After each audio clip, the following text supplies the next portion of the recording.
ಯೋಸುವನ ಪುಸ್ತಕ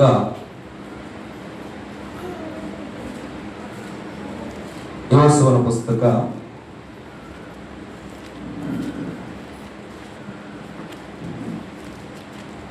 6ನೇ ಅಧ್ಯಾಯ 1ನೇ ವಚನ ಯಾರಾದ್ರೂ ಒಬ್ಬರು ಓದ್ರಿ. ಇಸ್ರಾಯೇಲರಿಗೆ ಹೆದರಿ ತಮ್ಮ ಪಟ್ಟಣದ ಬಾಗಿಲುಗಳನ್ನು ಭದ್ರವಾಗಿ ಮುಚ್ಚಿಕೊಂಡರು. ಯಾರು ಒಳಗೆ ಹೋಗಲಿಲ್ಲ, ಹೊರಗೆ ಬರಲಿಲ್ಲ. ಆಗ ಯೆಹೋವನು ಯೆಹೋಶುವನಿಗೆ, ನೋಡು, ನಾನು ಯೆರಿಕೋವನ್ನು ಅದರ ಅರಸನು ಯುದ್ಧ ವೀರನು ನಿನ್ನ ಕೈಗೆ ಒಪ್ಪಿಸಿದ್ದೇನೆ. ನಿಮ್ಮ ಹೆಸರೆಲ್ಲ 6 ದಿವಸಗಳವರೆಗೆ ದಿನಕ್ಕೆ 1 ಸಾರಿ ಪಟ್ಟಣವನ್ನು ಸುತ್ತಲಿ. 7 ಮಂದಿ ಯಾಜಕರು ಕೊಂಬುಗಳನ್ನು ಹಿಡಿದುಕೊಂಡು ಮಂಜೂಷದ ಮುಂದೆ ನಡೆಯಿರಿ. 7ನೇ ದಿವಸ ನೀವು ಪಟ್ಟಣವನ್ನು 7 ಸಾರಿ ಸುತ್ತಬೇಕು. ಯಾಜಕರು ಕೊಂಬುಗಳನ್ನು ಊದಬೇಕು. ಅವರು ದೀರ್ಘವಾಗಿ ಊದುವ ಕೊಂಬಿನ ಧ್ವನಿಯನ್ನು ಕೇಳಿ ಸುತ್ತಲೇ ನೀವೆಲ್ಲರೂ ಮಹತ್ತರವಾಗಿ ಆರ್ಭಟಿಸಿರಿ. ಆಗ ಪಟ್ಟಣದ ಗೋಡೆಯು ತಾನೇ ಬಿದ್ದು ಹೋಗುವುದು, ಪ್ರತಿಯೊಬ್ಬನು ನೆಟ್ಟಗೆ ಒಳನುಗ್ಗಬಹುದು ಎಂದು ಹೇಳಿದರು. ನೋಡ್ರಿ, ಯೆರಿಕೋ ಪಟ್ಟಣವನ್ನ ಸ್ವಾಧೀನ ಮಾಡಿಕೊಳ್ಳಿಕ್ಕೆ ಯೋಸುವನು ಮತ್ತೆ ಅವರ ಗುಂಪಿನವರು ಹೋಗುತ್ತಾ ಇದ್ದಾರೆ. ಹಲ್ಲೆಲೂಯ. ಇಸ್ರಾಯೇಲರು ಯೆರಿಕೋ ಪಟ್ಟಣವನ್ನ ಸ್ವಾಧೀನ ಮಾಡಿಕೊಳ್ಳಿಕ್ಕೆ ಹೋಗ್ತಾರೆ. ಈ ಪ್ರಯಾಣ ಎಲ್ಲಿಗೆ ಹೋಗ್ತಾ ಇದೆ ಅಂದ್ರೆ ಕಾನಾನ್ ದೇಶಕ್ಕೆ ಈ ಪ್ರಯಾಣ ನಡೆಸಿಕೊಂಡು ಹೋಗ್ತಾ ಇದ್ದಾನೆ ದೇವರು. ಈ ಪ್ರಯಾಣದಲ್ಲಿ ಇವರಿಗೆ ಅಡ್ಡವಾಗಿ ಬರುವಂತದ್ದು ಯೆರಿಕೋ ಕೋಟೆ. ಯೆರಿಕೋ ಕೋಟೆ, ಯೆರಿಕೋ ಕೋಟೆ. ಯೆರಿಕೋ ಕೋಟೆ ಅಂದ್ರೆ ಭಯಂಕರವಾದಂತ ದೊಡ್ಡ ಕೋಟೆ. ಅದನ್ನ ಬೆಳೆಸುವಷ್ಟು ಸಾಮಾನ್ಯ ಅಲ್ಲ. ಆ ಕೋಟೆಯ ಒಳಗಿರತಕ್ಕಂಥ ಯೆರಿಕೋವಿನ ಜನರು ಅವ್ರು ಏನ್ ಮಾಡಿದ್ರು, ಇಸ್ರಾಯೇಲರು ಬರ್ತಾ ಇದ್ರು ಅಂತ ಗೊತ್ತಾದ ತಕ್ಷಣ ಅದರ ಬಾಗಿಲನ್ನ ಮುಚ್ಚಿ ಎಲ್ಲರೂ ಒಳಗೆ ಉಳ್ಕೊಂಡ್ರು. ಯಾರು ಹೊರಗೆ ಬರ್ತಾ ಇಲ್ಲ, ಒಳಗೆ ಹೋಗ್ತಾ ಇಲ್ಲ. ಹಾಗಾದ್ರೆ ಈಗ ಆ ಯೆರಿಕೋ ಕೋಟೆ ಒಳಗಡೆ ಹೋಗ್ಬೇಕಂದ್ರೆ ಆ ಕೋಟೆಯನ್ನ ಬೀಳಿಸ್ಬೇಕು. ಹಲ್ಲೆಲೂಯ, ಗಟ್ಟಿಯಾಗಿ ಹಲ್ಲೆಲೂಯ. ಸೇವೆಯ ಜೀವಿತದಲ್ಲೂ ಕೂಡ ಹಾಗೆ, ಒಂದು ಪಟ್ಟಣಕ್ಕೆ ನಾವು ಸೇವೆಗೆ ಹೋಗುವಾಗ ಆ ಸೇವೆಯನ್ನ ಮಾಡಲಾರದಂತೆ, ಸೇವಕರು ಬರಲಾರದಂತೆ, ಪ್ರಾರ್ಥನೆಗಳು ನಡೆಯಲಾರದಂತೆ ಅನೇಕ ಸೈತಾನನ ಸಂಗತಿಗಳು ಕೋಟೆಯಾಗಿ ಕಟ್ಟಲ್ಪಡುತ್ತವೆ.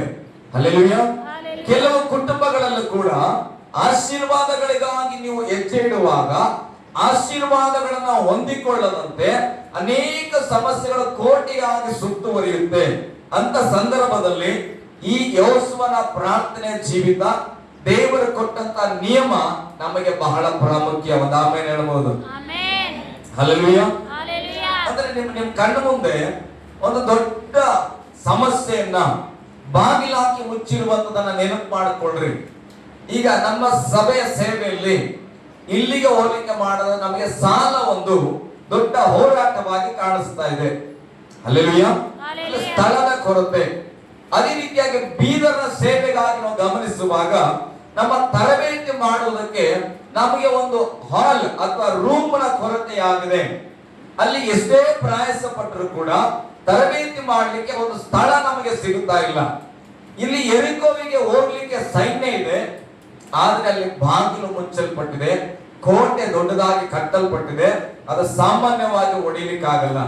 ಇವಾಗ ಇವ್ರು ಏನ್ ಮಾಡ್ತಾ ಇದಾರೆ, ದೇವರ ಹತ್ರ ಪ್ರಾರ್ಥನೆ ಮಾಡಿದ್ರು. ಏನ್ ಮಾಡಿದ್ರು? ಗಟ್ಟಿಯಾಗಿ ಹೇಳ್ರಿ. ಪ್ರಾರ್ಥನೆ ಮಾಡಿದ್ರು. ಏನಂತ ಪ್ರಾರ್ಥನೆ ಮಾಡ್ತಾರೆ? ಯೆಹೋವ ದೇವರೇ, ನಾವು ಯೆರಿಕೋ ಪಟ್ಟಣವನ್ನ ಒಳಗೆ ಹೋಗಬೇಕು. ನಮ್ಮ ಸೈನ್ಯದಿಂದ ಅದು ಅಸಾಧ್ಯವಾಗ್ತಾ ಇದೆ. ಅದು ಭಯಂಕರವಾದ ದೊಡ್ಡ ಕೋಟೆ ಆಗಿದೆ. ಹೇಗೆ ನಾವು ಒಳಗೆ ಹೋಗಬೇಕು ಅಂತ ಆಲೋಚನೆಯನ್ನ, ಆ ಯುದ್ಧವನ್ನ ಜಯಿಸುವಂತದನ್ನ ದೇವರ ಹತ್ರ ಪ್ರಾರ್ಥನೆ ಮಾಡ್ತಾ ಇದ್ದಾರೆ. ಹಲ್ಲೆಲೂಯ, ಗಟ್ಟಿಯಾಗಿ ಹಲ್ಲೆಲೂಯ. ಈ ಪ್ರಾರ್ಥನೆ ಮಾಡುವಾಗ ದೇವರು ಯೋಸುವನನ್ನ ಕರೆದು ಹೇಳ್ತಾ ಇದ್ದಾನೆ, ಯೆರಿಕೋ ಕೋಟೆಯನ್ನ ಬೀಳಿಸುವುದಕ್ಕೆ ಒಂದು ಯೋಜನೆಯನ್ನ ನಾನು ಕೊಡುತ್ತೇನೆ. ಹೇಳ್ರಿ, ಒಂದು ಯೋಜನೆ, ಒಂದು ಪ್ಲಾನ್ ದೇವರು ಕೊಡ್ತಾನೆ. ನಮ್ಮ ಕೈಯಲ್ಲಿ ಆಗಲ್ಲ ಅಂತೇಳಿ ನಾವ್ ಏನ್ ಮಾಡಿದೀಗ, ದೇವ್ರ ಹತ್ರ ಹೋಗಿದ್ದೇವೆ. ಯೋಸುವನು, ದೇವ್ರೆ ಈ ಕೋಟೆಯನ್ನ ಬೀಳಿಸುವುದು ಹೇಗೆ ಎಂಬುದಾಗಿ. ಅವಾಗ ದೇವ್ರು ಹೇಳ್ತಾನೆ, ನೀವು ಯೆರಿಕೋ ಕೋಟೆಯನ್ನ ನೋಡ್ರಿ, ಅಲ್ಲಿ ಹೋಗಿ ನೀವು ಯಾಜಕರ ಜೊತೆಯಲ್ಲಿ ಗುಂಪು ಗುಂಪಾಗಿ, ಬೈಬಲ್ ಹೇಳ್ತದೆ, ಅವರನ್ನ ನಿಮ್ಮ ಕೈಗೆ ನಾನು ಒಪ್ಪಿಸಿದ್ದೇನೆ, ಭಯಪಡಬೇಡ್ರಿ, ನೀವು ಜಯಿಸ್ತೀರಿ. ಆದ್ರೆ ಒಂದು ಕಾರ್ಯ ಮಾಡಬೇಕು, 1 ವಾರದವರೆಗೆ ದಿನಕ್ಕೆ ಒಮ್ಮೆ ಇಡೀ ನಿಮ್ಮ ತಂಡ ಗುಂಪಾಗಿ ಯಾಜಕ ಭಟರನ್ನ ಮುಂದೆ ಬಿಟ್ಟು ನೀವೆಲ್ಲರೂ ಹಿಂದೆ ಲೈನ್ ಆಗಿ ದಿನಕ್ಕೆ 1 ಸಾರಿ ಆ ಯೆರಿಕೋ ಪಟ್ಟಣವನ್ನ ಸುತ್ತಬೇಕು. ಏನ್ ಮಾಡಬೇಕು? ಎಷ್ಟು ಸಾರಿ? ದಿನಕ್ಕೆ 1 ಸಾರಿ ಸುತ್ತಬೇಕು. ಹೇಳು, ದಿನಕ್ಕೆ 1 ಸಾರಿ ಗುಂಪಾಗಿ ಸುತ್ತಬೇಕು. ದೇವರ ನಿಯಮ. ದೊಡ್ಡ ಕೋಟೆ ಇದೆ, ಗುಂಪಾಗಿ ಎಲ್ಲರೂ ಹೋಗಿ ದಿನಕ್ಕೆ 1 ಸುತ್ತನ್ನ ಸುತ್ತಬೇಕು. ಆ ಸುತ್ತನ್ನ ಸುತ್ತುವಾಗ ಯಾರು ಕೂಡ ಶಬ್ದ ಮಾಡಬಾರದು. ಏನ್ ಮಾಡಬಾರದ್ರಿ? ಗಟ್ಟಿಗಳು ಶಬ್ದ ಮಾಡಬಾರದು. ಶಬ್ದ ಮಾಡದೆ ಈ ಗುಂಪು ದಿನಕ್ಕೊಮ್ಮೆ ಆ ಕೋಟೆನ ಸುತ್ತಬೇಕು. 7ನೇ ದಿನ 7 ಸಾರಿ ಸುತ್ತಬೇಕು. 7ನೇ ದಿನ ಎಷ್ಟು ಸಾರಿ? ಹೇಳ್ರಿ ಗಟ್ಟಿಗೆ, 7 ಸಾರಿ. 7 ಸಾರಿ ಸುತ್ತಿ ಯಾಜಕರು ತುತ್ತೂರಿ ಶಬ್ದಗಳನ್ನ ಊದುವಾಗ ನೀವೆಲ್ಲರೂ ಒಂದೇ ಮನಸ್ಸಿನಿಂದ ಜೋರಾಗಿ ಆರ್ಭಟಿಸಿದರೆ ಆ ಯೆರಿಕೋ ಕೋಟೆ ಏನಾಗುತ್ತೆ? ಬಿದ್ದು ಹೋಗುತ್ತೆ. ಆವಾಗ ನೀವು ಅದರ ಒಳಗೆ ಹೇಗೆ ಹೋಗುವಿರಿ ಅಂತ ಬರ್ತದೆ ವಚನ. ಹೋದ್ರಿ 5ನೇ ವಚನ ಕೊನೆಯ ಭಾಗ. ಪ್ರತಿಯೊಬ್ಬನು ನೋಡ್ರಿ, ಅದು ನನಗೆ ಬಹಳ ಇಷ್ಟ. ಪ್ರತಿಯೊಬ್ಬನು ನೆಟ್ಟಗೆ ಅದ್ರೊಳಗೆ ಹೋಗ್ತಾರಂತ. ಯಾವುದೋ ಒಂದು ಕಿಂಡಿ ಒಳಗೆ ಬಕ್ಕಂಡು ಹೋದಂಗಲ್ಲ, ಕದ್ದು ಹೋದಂಗಲ್ಲ, ಯಾರೋ ನಮ್ಮನ್ನು ಹೊಡೆದಾಕ್ಬಿಡ್ತಾರಂತ ಅಂಚಿ ಹೋದಂಗಲ್ಲ. ಯೆರಿಕೋ ಕೋಟೆಯನ್ನ ದೇವರು ಬೆಳೆಸಿದ ಮೇಲೆ ಆ ದೇವರ ಮಕ್ಕಳು ಅದರೊಳಗೆ ಪ್ರವೇಶ ಮಾಡುವಂತದ್ದು ಹೇಗಿರುತ್ತೆ ಅಂದ್ರೆ, ಧೈರ್ಯವಾಗಿ ನೆಟ್ಟಗೆ ಅವರು ತಲೆಯನ್ನು ಎತ್ತಿ ಒಬ್ಬೊಬ್ಬರು ನೀವು ಅದರ ಒಳಗಡೆ ಪ್ರವೇಶ ಮಾಡ್ತೀರಿ ಎಂಬುದಾಗಿ. ಹಲ್ಲೆಲೂಯಾ, ಗಟ್ಟಿಯಾಗಿ ಹಲ್ಲೆಲೂಯಾ. ದೇವರು ಕೊಟ್ಟ ಪ್ಲಾನ್, ದೇವರು ಕೊಟ್ಟ ಯೋಜನೆ ಹೀಗೆ ಮಾಡಬೇಕೆಂಬುದಾಗಿ ಹೇಳಿದನು. ಇದೇ ರೀತಿಯಾಗಿ ಯೆಹೋಶುವನು ಬಂದು ಅವರ ಗುಂಪಿನವ್ರಿಗೆ ಹೇಳ್ತಾ ಇದ್ದಾನೆ, ಹೀಗೆ ನಾವು ಮಾಡಿದ್ರೆ ಯೆರಿಕೋ ಕೋಟೆಯನ್ನ ಸ್ವಾಧೀನ ಮಾಡಿಕೊಡ್ತೇವಂತ. ಓಕೆ ಆಯ್ತು ಯಾಜಕರೇ, ನೀವ್ ಹೇಳದಂತೆ ಆಗ್ಲಿ ಅಂತ ಹೇಳಿ ಯೆಹೋಶುವ ಲೀಡರ್ ಮಾತನ್ನ ಎಲ್ಲ ಕೇಳಿ ಎಲ್ಲರೂ ಸಿದ್ಧವಾಗಿ ನಿಂತ್ಕೊಳ್ತಾರೆ. 1ನೇ ದಿನ ನಿಂತ್ಕೊಂಡಾಗ ಮುಂದಿನ ವಚನಗಳಲ್ಲಿ ನೀವು ಮನೆಯಲ್ಲಿ ಹೋಗುವುದ್ರಿ, ಸಮಯ ಆಗಿರೋದ್ರಿಂದ ನಾನು ಹಾಗೆ ಹೇಳ್ತೇನೆ. ನಿಂತ್ಕೊಂಡಾಗ ಎಲ್ಲರಿಗೂ ಹೇಳಾರ, 1ನೇ ದಿನ ಏನ್ ಮಾಡಬಾರ್ದು? ಇವರು ಶಬ್ದ ಮಾಡಬಾರದು, ಮೌನವಾಗಿರಬೇಕು. ಹಲ್ಲೆಲೂಯಾ, ಗಟ್ಟಿಯಾಗಿ ಹಲ್ಲೆಲೂಯಾ. ಎಲ್ಲರೂ ಹೇಳಿದ್ರೆ, ಯಾರಾದ್ರೂ ಹೇಳಿದವರು ಇದ್ದೀರಿ? ಹಲ್ಲೆಲೂಯಾ. ಎಲ್ಲರೂ ಹೇಳಿದ್ರೆ, ಎಲ್ಲರೂ ಹೇಳಿದ್ರೆ ದೇವ್ರ ಮೇಲೆ ನೋಡ್ತಾನೆ. ಅಂದ್ರೆ ಎಕ್ಸಾಂಪಲ್, ಎಲ್ಲರೂ ಹೇಳ್ಬೇಕಂತ ಗೊತ್ತು, ಆದ್ರೂ ಕೆಲವರು ಹೇಳಿಲ್ಲ. ಹಲ್ಲೆಲೂಯಾ. ಇಂಥವ್ರು ಇಸ್ರಾಯೇಲ್ ಟೀಮ್ ಅಲ್ಲೂ ಕೂಡ ಇದ್ರು. ಯೆಹೋಶುವನು ಹೇಳೋಣ ಏನಂತ ಅಂದ್ರೆ, ಇದು ಇನ್ನ ಹೇಳ್ದೇ ಇರೋದು ಓಕೆ, ಮನೆಯಲ್ಲಿ 10 ಗಂಟೆ ಆದ್ಮೇಲೆ ಲೈಟ್ ಆಫ್ ಮಾಡಿ ಮಕ್ಕೊಂಬಿಡ್ರಿ, ಎಲ್ಲ ಬೆಳಿಗ್ಗೆ ಬೇಗ ಎದ್ದೇಳ್ಬೇಕಂತ. ಯಾರು ಮಾತಾಡ್ಬಿಡ್ರಿ ಮಕ್ಕೋರಂದ್ರೆ, ಆಮೇಲೆ ಬೆಳಿಗ್ಗೆ ಯಾವ ಡ್ರೆಸ್ ಹಾಕೋತೀಯ ಅಂತ ಒಬ್ಬಕ್ಕೆ ಮಾತಾಡ್ತಾರೆ ಮನೆಯಲ್ಲಿ. ಆಗ್ತದ ಇಲ್ಲ? ಮಾತಾಡಬೇಡ್ರಿ ಅಂದ್ಮೇಲೆ ಮಾತಾಡ್ತಾರೆ. ಮಾತಾಡ್ಬೇಡ್ರಿ ಅಂದ್ರೆ, ಇಲ್ಲ ನಾನು ಏನ್ ಮಾತಾಡ್ರಿ, ಒಂದು 5 ನಿಮಿಷ ನೀವು ನಿದ್ದೆ ಮಾಡ್ರಿ, ನಾವು ಬೆಳಿಗ್ಗೆ ಎಷ್ಟು ಕೇಳ್ಬೇಕು ನಾವು ಹೇಳ್ತೇವೆ, ಚಿಂತೆ ಮಾಡ್ಬೇಡ್ರಿ ಅಂತ. ಹಲ್ಲೆಲೂಯಾ.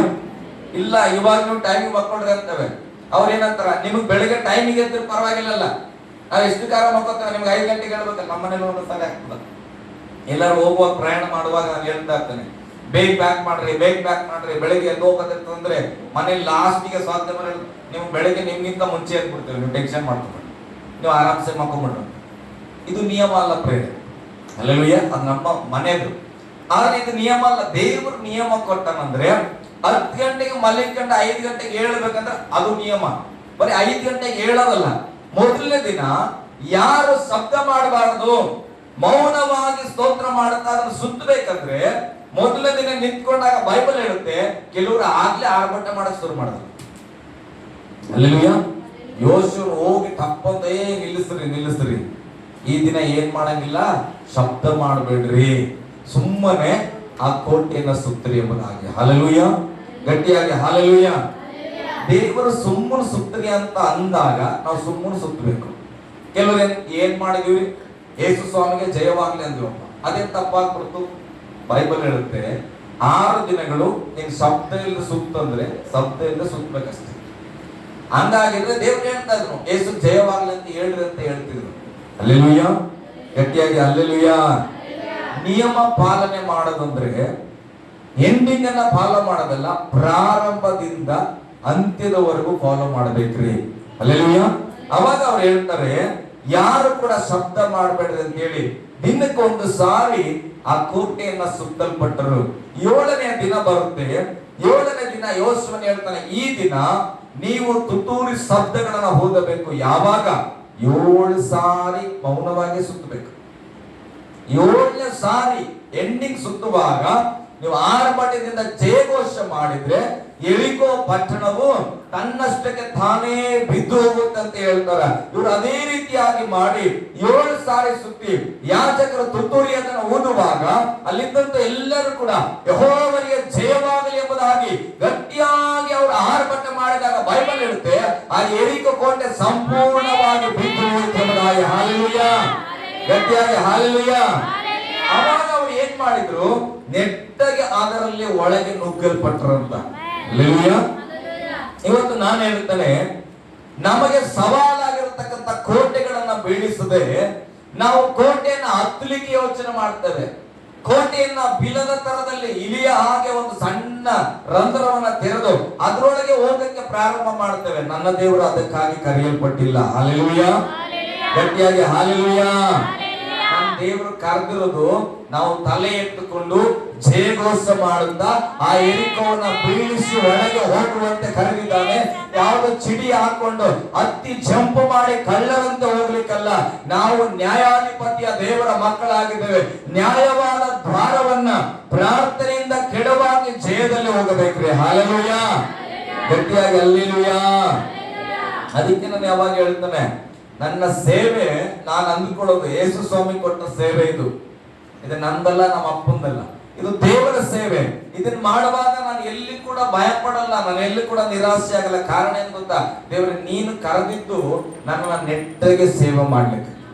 ಹಲ್ಲೆಲೂಯಾ, ಗಟ್ಟಿಯಾಗಿ ಹಲ್ಲೆಲೂಯಾ.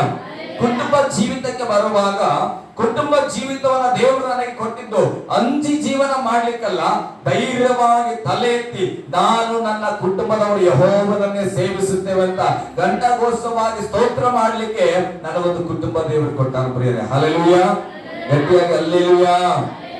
ಆದ್ರೆ ಇದೆಲ್ಲ ಸಾಧ್ಯವಾಗಬೇಕಂದ್ರೆ ಯೋಶುವನು ಹೇಗೆ ದೇವರ ಮಾತು ಕೇಳಿದ್ರು ಹಾಗೆ ಯೋಶುವನ ಮಾತನ್ನ ಅವರ ಗುಂಪಿನವರು ಕೇಳಿದ್ರು. ಹಲ್ಲೆಲೂಯಾ. ದೇವರ ಮಾತು ಯೋಶುವ ಕೇಳೋದು ಬಹಳ ಸಿಂಪಲ್. ಅವ ಬಂದ ಕೇಳಿಕೊಂಡು ಬರ್ತಾನ. ಆದ್ರೆ ಯೋಶುವನ ಮಾತನ್ನ ಇಡೀ ಇಸ್ರಾಯೇಲರು, ಎಷ್ಟು ಜನ ಬೈಬಲ್ ಹೇಳ್ತದೆ, 6 ಲಕ್ಷ ಗಂಡಸರಿದ್ರು, ಹೆಚ್ಚು ಕಡಿಮೆ 20 ಲಕ್ಷ ಅಂತ ಹೇಳ್ತದೆ. ಒಬ್ಬ ಹೇಳುವ ಮಾತನ್ನ 20 ಲಕ್ಷ ಜನ ವಿಚಾರ ಮಾಡಬೇಕು ಒಂದು ಮನಸ್ಸಿನಿಂದ. 20 ಲಕ್ಷ ಜನದಲ್ಲಿ ಒಬ್ರು ಮಾತಾಡದೆ 6 ದಿನ ಸುತ್ತಾರಂದ್ರೆ ಯೋಚನೆ ಮಾಡಿ. ಹಲ್ಲೆಲೂಯಾ, ಗಟ್ಟಿಯಾಗಿ ಹಲ್ಲೆಲೂಯಾ. ಆರಾಧನೆ ಮಾಡುವಾಗ ಬೇಜಾರು ಮಾಡ್ಕೊಳ್ಳಲ್ಲ. ಅಯ್ಯೋ ಕಾಲು ನೋಯಿಸ್ತಾ ಇದೆ ಅಂತಿರ್ಬೇಕು. ಅಜ್ಜಿ ಕಾಲು ನೋಯಿಸ್ತದ ಅನ್ಬೇಡ, ನೀನು ಮೌನವಾಗಿ ಸ್ತೋತ್ರ ಮಾಡಿ ಬಾ ಅಂದ್ರೆ ಇದೆಲ್ಲವನ್ನ ಅರ್ಥ ಮಾಡಿಕೊಂಡು 6 ದಿನ ಸುತ್ತಿ 7ನೇ ದಿನ 7 ಸಾರಿ ಸುತ್ತಿ ಆರ್ಭಟ ಮಾಡಿದಾಗ ಅದು ಕೋಟೆ ಬಿದ್ದಿತ್ತು. ಇವತ್ತು ನಾನು ಹೇಳ್ತೇನೆ, ಫಾಸ್ಟಿಂಗ್ ಮಾಡ್ತೇವೆ ಕುಟುಂಬಗಳಲ್ಲಿ, ನಾವು ಉಪವಾಸ ಪ್ರಾರ್ಥನೆ ಮಾಡ್ತೇವೆ, ಪ್ರೇಯರ್ ಮಾಡ್ತೇವೆ, ಸಭೆಗೆ ಬರ್ತೇವೆ.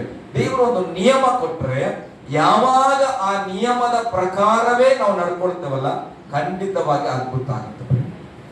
ಹಲ್ಲೆಲೂಯಾ.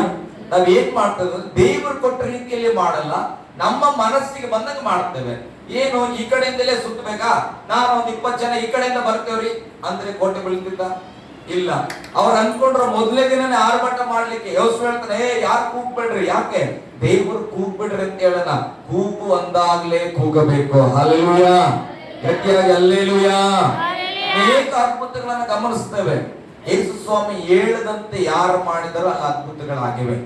ಹಲ್ಲೆಲೂಯಾ, ಗಟ್ಟಿಯಾಗಿ ಹಲ್ಲೆಲೂಯಾ. ನಾನ್ ಕೇಳ್ತೇನೆ, ನಿಮ್ಮ ಕುಟುಂಬದ ಪ್ರಾರ್ಥನೆಗಳಿಗಾಗಿ ನೀವು ದೇವ್ರ ಹತ್ರ ಯಾವತ್ತಾರು ನಿಯಮ ಕೇಳಿಲ್ಲ? ಶ್ವೇತಕ್ ಅವ್ರ ಮನೆಯಲ್ಲಿ ಕ್ಯಾಲಿನ್ಗಾಗಿ 5 days ಅಲ್ಲ ಉಪವಾಸ ಮಾಡಿ ಸಾಧ್ಯವಾಗಿ ದೇವರು ನಿಮ್ಮ ಮನೆಯಲ್ಲಿ ಪ್ರಾರ್ಥನೆ ಮಾಡುವಾಗ ಕೊಟ್ಟ ಪ್ರೇರೇಪಣೆ. ಮನೆಯಲ್ಲಿ ಬಂದು ಹೇಳ್ತಾ ಇದ್ರು, ಹಿಂಗೆ ದೇವರು ಮಾತಾಡಿದಂಗೆ ನಾನು ಹೇಳ್ಬೇಕು ಅನ್ಕೊಂಡೆ, ಬಟ್ ನಿಮ್ಮ ಹತ್ರ ಮಾತಾಡಿ ನಾನು ಹೇಳ್ಬೇಕು ಅನ್ಕೊಂಡಿದ್ದೇನೆ. ಆಕೆಗಾಗಿ ಅಣ್ಣ ಮತ್ತೆ ಅಕ್ಕ ಇಬ್ಬರು ಕೂಡ 5 ದಿನಗಳ ಉಪವಾಸವನ್ನ ದೇವರಲ್ಲಿ ಕೂತ್ಕೊಂಡು ಅವ್ರ ಸ್ತೋತ್ರ ಮಾಡ್ಬೇಕಂತೇಳಿ ದೇವ್ರು ನನ್ನ ಹೃದಯದಲ್ಲಿ ಹಾಕ್ಯನ್ರಿ. ಬೇಕಾದ್ರೆ ನಾನು ಸಾಧ್ಯವಾದ್ರೆ ಅವ್ರ ಜೊತೆಯಾಗಿ ನಾನು ಕೂಡ 5 ದಿನ ಉಪವಾಸ ಮಾಡ್ತೇನೆ ಅಂತೇಳಿ ಆಕೆ ರಾತ್ರಿ ಮಾತಾಡ್ತಾ ಇದ್ರು. ಹಲ್ಲೆಲೂಯ, ಗಟ್ಟಿಯಾಗಿ ಹಲ್ಲೆಲೂಯ. ಯಾವುದೋ ಒಂದು ಯೋಚನೆಯನ್ನ ದೇವರು ಒಬ್ಬ ಹೃದಯದಲ್ಲಿ ಹಾಕುವಾಗ ಅದನ್ನ ನಾವು ಭದ್ರವಾಗಿ ಹಿಡ್ಕೊಳ್ಬೇಕ್ರಿ. ಎಕ್ಸಾಂಪಲ್ ನಾನು ಹೇಳ್ತಾ ಇದ್ದೇನೆ, ಕೆಲವು ಮನೆಗಳನ್ನ ಕಟ್ಟುವವರಿಗೆ ನಾನು ಅಡ್ವೈಸ್ ಮಾಡ್ತೇನೆ, ಪ್ರಾರ್ಥನೆ ಮಾಡಿ ನಿಮ್ ಮನೆ ಸಂಪೂರ್ಣ ಆಗೋವರೆಗೂ ಕೂಡ ನೀವು ಅಟ್ಲೀಸ್ಟ್ ನಿಮ್ ಮನೆಯ ಒಂದು ರೌಂಡ್ ಆದ್ರೂ ನೀವು ತುಳಿರಿ, ಅದನ್ನ ತುಳಿದು ಪ್ರಾರ್ಥನೆ ಮಾಡ್ರಿ. ಕಾರಣ ಯಾವ ಸೈತಾನನ ಕಾರ್ಯಗಳು ಆ ಸ್ಥಳವನ್ನು ಒಕ್ಕಬಾರದು ಪ್ರೇರೆ, ಯಾವ ಮನುಷ್ಯರ ದೃಷ್ಟಿಯು ಅಲ್ಲಿ ಬೀಳಬಾರದು. ದೇವರೇ ನಿನ್ನ ನಾಮವೇ ಇಲ್ಲಿ ಮಹಿಮೆ ಹೊಂದಿಕೊಳ್ಳಬೇಕು, ಇದು ತಡೆ ಇಲ್ಲದಂತೆ ಕಟ್ಟಲ್ಪಡಬೇಕಂತೇಳಿ ಪ್ರಾರ್ಥನೆ ಮಾಡ್ರಿ ಅಂತ ಹೇಳ್ತೇವೆ. ನಾವು ಅನ್ಕೊಳ್ತೇವೆ ನಾವು ನಡೆದಾಡಿದ್ರೆ ಏನಾಗ್ಬಿಡುತ್ತೆ. ಏಸು ತಂದೆಯಾದ ದೇವರು ಅಬ್ರಾಮನಿಗೆ ಹೇಳಿದ್ರು, ಅಬ್ರಾಮನೇ ಕಣ್ಣೆತ್ತಿ ನೀನು ನೋಡು, ಎಲ್ಲಿವರೆಗೆ ನೀನು ನೋಡಕ್ಕಾಗುತ್ತೋ, ಎಲ್ಲಿವರೆಗೆ ನೀನು ನಡೆಯಕ್ಕಾಗುತ್ತೋ ನೀನು ನಡಿ, ಅದನ್ನ ನಾನು ಸ್ವಂತವಾಗಿ ಕೊಡ್ತೇನೆ. ಹಲ್ಲೆಲೂಯ. ನಮ್ಮ ಪಾದಗಳಲ್ಲಿ ದೇವರ ಅಧಿಕಾರ ಇಟ್ಟನ್ರಿ. ಬೈಬಲ್ ಸುವಾರ್ತಿಕರ ಪಾದ ಎಷ್ಟು ಅಂದವಾಗಿದೆ. ಹಲ್ಲೆಲೂಯ, ಗಟ್ಟಿಯಾಗಿ ಹಲ್ಲೆಲೂಯ. ಸುವಾರ್ತಿಕರಂದ್ರೆ ಯಾರು? ಸುವಾರ್ತಿಕರಂದ್ರೆ ಯಾರು? ಡ್ರೈವರ್ ಅಂದ್ರೆ ಯಾರಪ್ಪ? ಡಾಕ್ಟರ್ ಅಂದ್ರೆ ಡಾಕ್ಟರ್ ಕೆಲಸ ಮಾಡ, ಇಂಜಿನಿಯರ್ ಅಂದ್ರೆ. ಸುವಾರ್ತಿಕರ ಅಂದ್ರೆ ಯಾರು? ದೇವರ ಸುವಾರ್ತಿನ ಹೇಳೋರು. ಸುವಾರ್ತಿಕರಂದ್ರೆ ಸಪ್ರೇಟರ? ಸುವಾರ್ತಿಕರು ಅಂದ್ರೆ ಬೇರೆನ? ಸುವಾರ್ತಿಕ ಅಂದ್ರೆ ಒಂದು 5 ವರ್ಷ ಟ್ರೈನಿಂಗ್ ಮಾಡಿದ್ರೇನ? ಇಲ್ಲ. ಬೈಬಲ್ ಸುವಾರ್ತೆ ನಿಮಗೆ ಗೊತ್ತು, ನೀವು ಒಬ್ಬರಿಗೆ ಸುವಾರ್ತೆ ಹೇಳ್ತಾರೆ, ನೀವು ಸುವಾರ್ತಿಕ.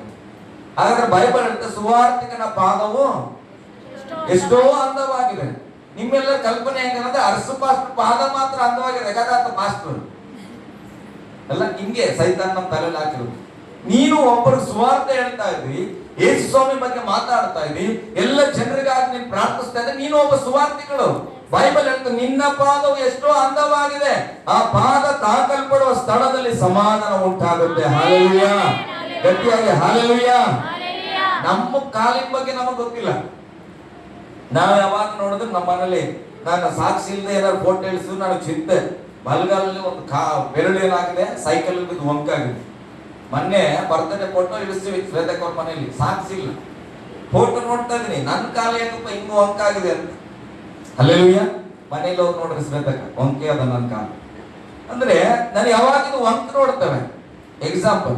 ಆದ್ರೆ ದೇವರು ಆ ವಂಕಿರುವ ಕಾಲಲ್ಲಿ ದೇವ್ರು ಹೇಳ್ತಾನೆ ಇದು ಬಹಳ ಅಂದವಾಗಿದೆ, ಇದು ಹೋಗುವ ಸ್ಥಳದಲ್ಲಿ ಸಮಾಧಾನ ಆಗುತ್ತೆ, ಇದು ತುಳಿಯುವ ಸ್ಥಳವನ್ನ ನಾನು ಅವನಿಗೆ ಸ್ವಂತವಾಗಿ ಕೊಟ್ಟು. ದೇವ್ರ ದೃಷ್ಟಿ ನೋಡ್ರಿ, ನಮ್ ದೃಷ್ಟಿ ಕರ್ರಗದ ಹಿರಿಕೊಂಡದ ಇಂಥದ್ದು.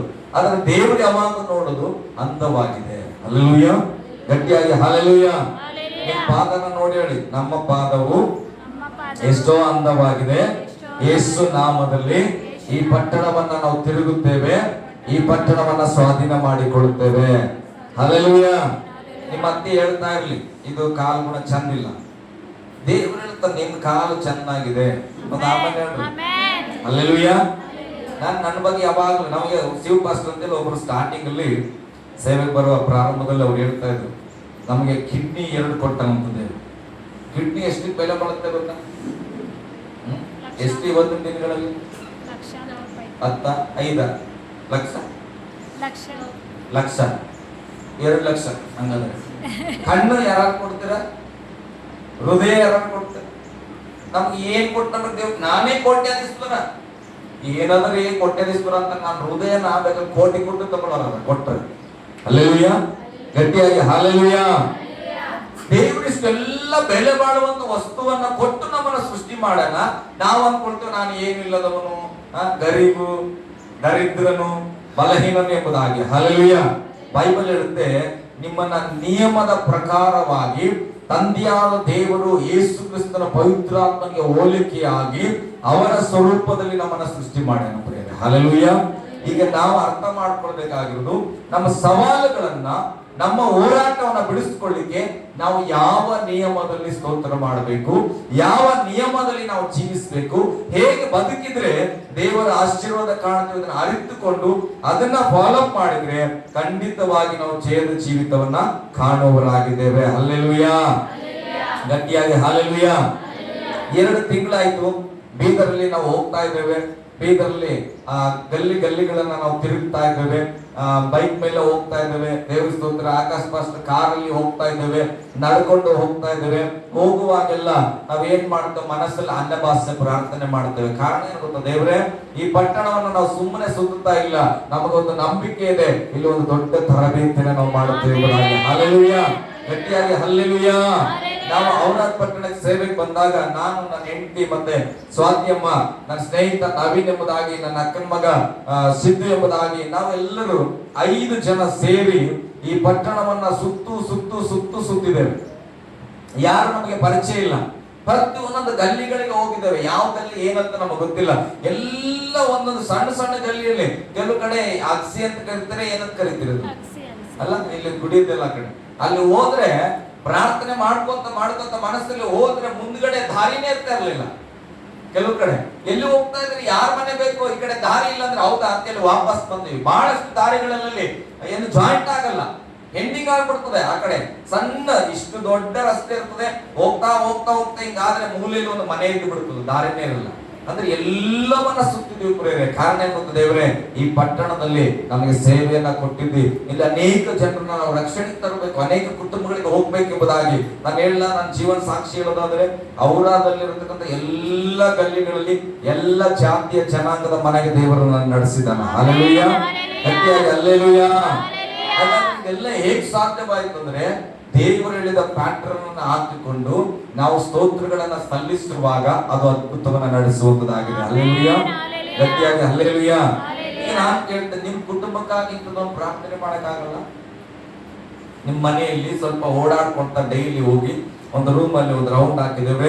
ಈ ರೂಮ್ ಅಲ್ಲಿ ಒಳ್ಳೆ ನಿದ್ರೆ ಬರ್ಲಪ್ಪ, ಒಳ್ಳೆ ಸಮಾಧಾನ ಇರಲಿ ಸ್ವಾಮಿ. ಹಾಲಲ್ಲಿ ಎಲ್ಲರೂ ಬಂದು ಕೂತ್ಕೊಳ್ತೇವೆ, ಯಾರ ಮಾತುಗಳು ಮಿಸ್ಟೇಕ್ ಆಗ್ಬಾರ್ದು ಸ್ವಾಮಿ, ಒಬ್ರಿಗೊಬ್ರು ವೈಮನಸ್ಸು ಬರಬಾರ್ದು ದೇವ್ರೆ. ಕಿಚನ್ ಅಲ್ಲಿ ಹೋಗಿ ಓಡಾಡ್ರ ದೇವ್ರೆ, ಇಲ್ಲಿ ಯಾರೇ ಬಂದು ಅಡಿಗೆ ಮಾಡಿದ್ರು ಒಳ್ಳೆ ಅಡಿಗೆ ಆಗ್ಲಪ್ಪ, ಸಂತೃಪ್ತಿಯಾಗಿ ಊಟ ಮಾಡುವಂತ ಸಹಾಯ ಮಾಡು. ಇಲ್ಲಿ ದವಸ ದಾನಗಳು ಕಡಿಮೆ ಆಗ್ಬಾರ್ದು. ಈ ರೀತಿ ಸ್ಥಾನಗಳು ದೇವ್ರೆ, ಯಾರು ಇಲ್ಲಿ ಬಿದ್ದು ಕೈಕಾಲು ಮುರ್ಕೊಳ್ಬಾರ್ದಪ್ಪ.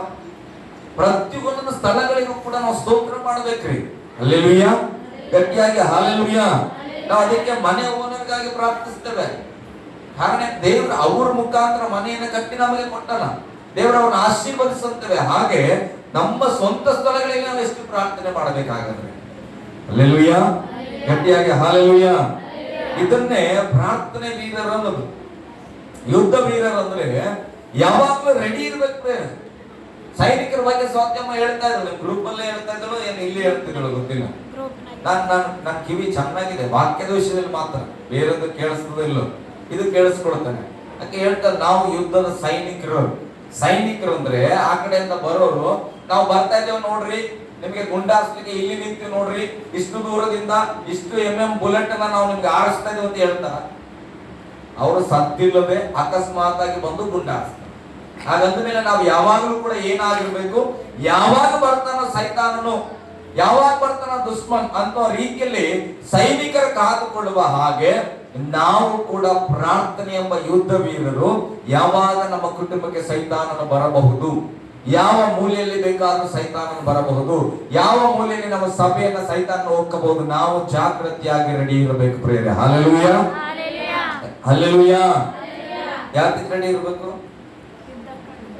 ಸೈತಾನ ಯಾವಾಗ ಬರ್ತಾನ ಅಂತ ಹೇಳಿ ನೋಡ್ಕೊಂಡು ಕಾವಲಲ್ಲಿ ರೆಡಿ ಆಗಿರ್ಬೇಕು. ಎದಕ್ಕ ಬಂದ್ರೆ ಬನ್ನಿ ಯಜಮಾನ ಫಿಲಿಮಲ್ಲಿ ನೋಡ್ರಿ, ಅಜ್ಜಿ ಇರ್ತಾಳ, ಅಜ್ಜಿಗೆ ಕಾಣಲ್ಲ.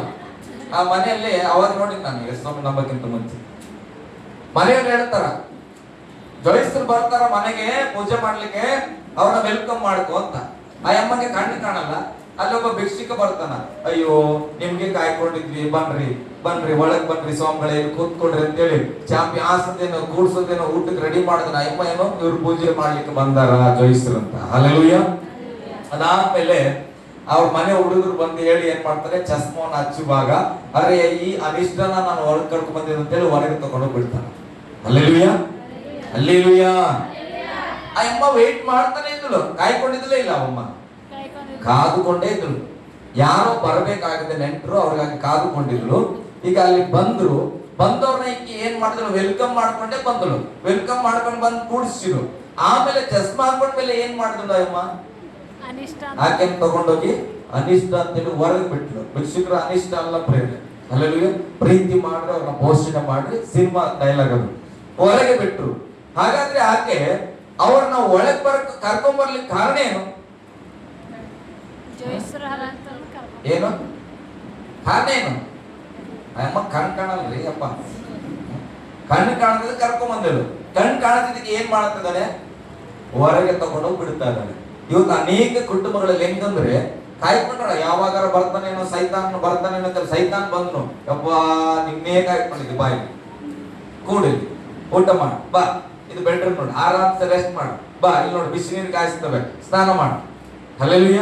ಕಾಲು ಹೊತ್ಬೇಕಾ, ಕೈ ಹೊತ್ಬೇಕಾ, ಬಿರಿಯಾನಿ ಬೇಕಾ, ತಾರಿ ಬೇಕಾ? ಯಾರಿಗೆ? ಸೈತಾನನಿಗೆ ಪೋಷಣೆ ಮಾಡ್ತಾರೆ. ಇವತ್ತು ಕಾರಣ ಏನು? ಸೈತಾನನನ್ನ ಕಾದುಕೊಂಡಿದ್ದೇವೆ, ಆದ್ರೆ ಬಂದವನು ಸೈತಾನನೇ ಅಂತ ಗೊತ್ತಿಲ್ಲ. ಅವನನ್ನ ಕರೆದು ನಾವೇನ್ ಮಾಡ್ತೇವೆ? ಪೋಷಣೆ ಮಾಡ್ತಾ ಇದ್ದೇವೆ ಅಜ್ಜಿಗತ್ಲೆ. ಅದಕ್ಕೆ ನಾನು ಹೇಳ್ತೇನೆ, ಇವತ್ತು ಈ ವಾಕ್ಯವೆಂಬ ಕನ್ನಡಕವನ್ನ ನೀನು ಹಾಕಿಕೊಂಡ್ರೆ, ಚಸ್ಮವನ್ನ ಹಾಕಿಕೊಂಡ್ರೆ ನಿನಗೆ ಅರ್ಥವಾಗುತ್ತೆ ನಿನ್ನ ಕುಟುಂಬದಲ್ಲಿರುವ ಸೈತಾನನು ಎಲ್ಲಿದ್ದಾನೆ, ನಿನ್ನ ಜೀವಿತದಲ್ಲಿ ಸೈತಾನ ಎಲ್ಲಿದ್ದಾನೆ ಅಂತ ಗೊತ್ತಾದಾಗ ನೀನು ದರದರನೆ ಎಳ್ಕೊಂಡೋಗಿ ಅವನನ್ನ ಹೊರಗೆ ಬಿಸಾಕುತ್ತೀವಿ. ಹಲ್ಲೆಲೂಯ, ಗಟ್ಟಿಯಾಗಿ ಹಲ್ಲೆಲೂಯ. ಸೈತಾನನ ಕಾದುಕೊಳ್ಳೋದು ಮನೆಗೆ ಬರ್ತಿದಂಗೆ ಹೊರಗೆ ಓಡಿಸ್ಲಿಕ್ಕೆ ಹೊರತು ಕರ್ಕೊಂಡು ಬಂದು ಅತಿಥಿ ಸತ್ಕಾರ ಮಾಡ್ಲಿಕ್ಕಲ್ಲ. ಇವತ್ತು ಅನೇಕರ ಕುಟುಂಬದ ಜೀವಿತದಲ್ಲಿ, ಅನೇಕರ ವೈಯಕ್ತಿಕವಾದ ಜೀವಿತದಲ್ಲಿ ಏನಾಗಿದೆ ಅಂದ್ರೆ ಸೈತಾನನನ್ನ ಗೊತ್ತಿಲ್ಲದೆ ಆತನನ್ನೇ ಅವರು ಅಂಗೀಕಾರ ಮಾಡ್ಕೊಂಡ್ಬಿಟ್ಟು ಅವನು ಹೇಳಿದ ಹಾಗೆ ಜೀವಿಸ್ತಾ ಇದ್ದಾರೆ. ಆದ್ರೆ ಒಂದು ಕಡೆ ಸ್ತೋತ್ರ ಮಾಡ್ತವೆ, ಆ ಸ್ತೋತ್ರ ಫಲಿಸದ ಕಾರಣ ನಾವು ಅನ್ಯೋನ್ಯತೆಯಲ್ಲಿ ಇರೋದು ಸೈತಾನನ ಸಂಗಡ. ಹಲ್ಲೆಲೂಯ, ಗಟ್ಟಿಯಾಗಿ ಹಲ್ಲೆಲೂಯ. ಅದಕ್ಕೆ ವಾಕ್ಯ ಹೇಳ್ತದೆ, ನೀವಾದರೂ ಸೈತಾನನನ್ನ ಅರಿಯದವರಲ್ಲ, ಸೈತಾನನ ಬಗ್ಗೆ ತಿಳ್ಕೊಂಡಿದ್ದೀರಿ. ಆತನ ಗರ್ಜಿಸುವ ಪಾದಿಯಲ್ಲಿ ಯಾರನ್ನ ನುಂಗಲಿ ಎಂದು ಆತನ ತಿರುಗಾಡ್ತಾ ಇದ್ದಾನೆ, ನೀವು ಎಚ್ಚರಿಕೆಯಾಗಿರಬೇಕೆಂಬುದಾಗಿ. ಹಲ್ಲೆಲೂಯ, ಗಟ್ಟಿಯಾಗಿ ಹಲ್ಲೆಲೂಯ.